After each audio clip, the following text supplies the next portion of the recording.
Has Xi Jinping effectively won this Pacific power play without firing a single shot, simply by letting Japan's own citizens rise up against Tokyo's rapid military expansion? Have Prime Minister Takaichi's own people now openly rejected Tokyo's rapid military rise, with anger erupting across Japan in a scale of protest rarely seen in recent years?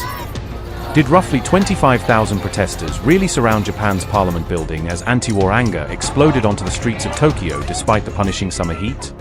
Are no-war slogans now erupting across Tokyo at the very moment Prime Minister Takaichi appears to be eyeing a dramatic nuclear policy U-turn for Japan?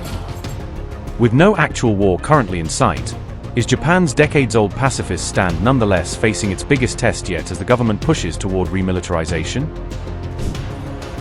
Thousands of demonstrators marched through the streets of Tokyo as Japan's biggest military policy shift in decades sparked widespread public outrage across the country. On July 19th, thousands of protesters physically surrounded Japan's parliament building in a direct show of opposition to the government's ongoing military buildup.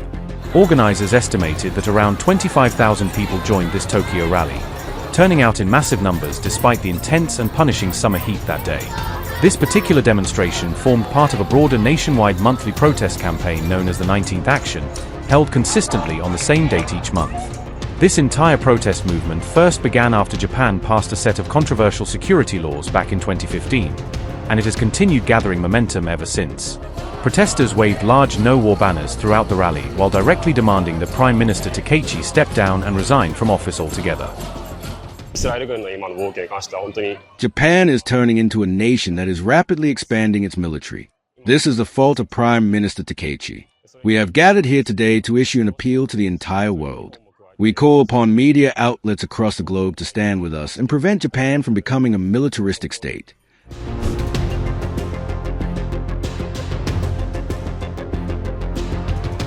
At the heart of these protests lies fierce opposition to proposed changes to Article 9 of Japan's long-standing pacifist constitution. Article 9 explicitly renounces war entirely and rejects the use of force as a means of settling any international disputes Japan might face. Critics have warned that the government's current plan could significantly weaken existing limits on Japan's military actions and its potential involvement in foreign wars. Tokyo, however, insists that these constitutional changes are absolutely necessary to counter growing security threats emerging from both China and North Korea. Notably, Japan's 2026 defense budget already funds long-range missiles, advanced drones, and newly hardened military bases across the country. Tokyo has also quietly relaxed its long-standing restrictions on exporting lethal weapons to other countries, marking another significant shift in policy.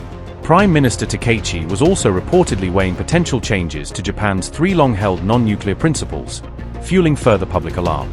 A senior advisor close to Takaichi reportedly went even further, arguing that Japan itself should now consider possessing nuclear weapons of its own.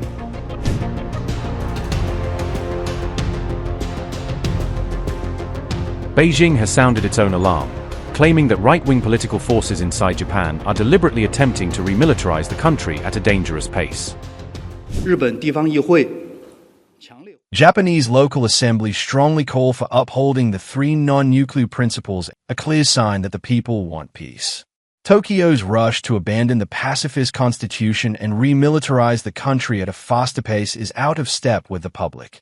We urge the Japanese authorities to stop going further down the wrong path and not to stubbornly go against the overwhelming trend on the nuclear issue.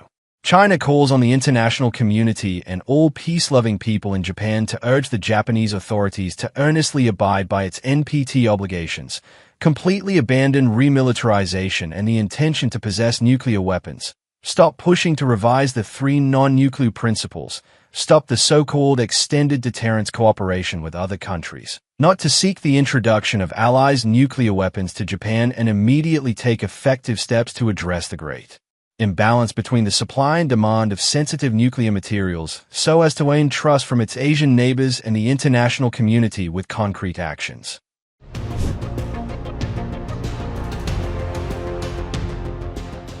A Chinese satellite company has released images that it claims show a U.S. Typhon missile system deployed in Japan, adding to speculation over the strategic role of American weapons systems in the region. The company, Vision, published images of the system at Kanoya Air Base, located in Japan's Kagoshima Prefecture, drawing attention to the presence of the advanced missile platform on Japanese territory. Kanoya Air Base is operated by the Japan Maritime Self-Defense Force and is strategically located on the island of Kyushu. According to reports, this marks the second deployment of the U.S. Typhon missile system to Japan in a location with increased strategic importance. But it is the first time the system has been positioned on Kyushu, bringing the advanced missile capability closer to potential flashpoints involving Taiwan and the Chinese mainland. The Typhon is a mobile, ground-based missile system operated by the U.S. Army that is designed to provide long-range strike capabilities while remaining flexible and easier to reposition. The system is capable of launching Tomahawk cruise missiles as well as SM-6 multi-purpose missiles, giving it the ability to engage a variety of targets across different operational scenarios. A Tomahawk missile launched from Kyushu could theoretically travel approximately 1,600 kilometers, placing a wide area of the region within the potential reach of the weapon system. Chinese military analysts have warned that such a range could bring parts of China's eastern coastline within striking distance, increasing concerns over the balance of power in the region. Major Chinese coastal areas, including Shanghai and large parts of Fujian and Zhejiang provinces, could potentially fall within the reported range of missiles launched from the system's new location.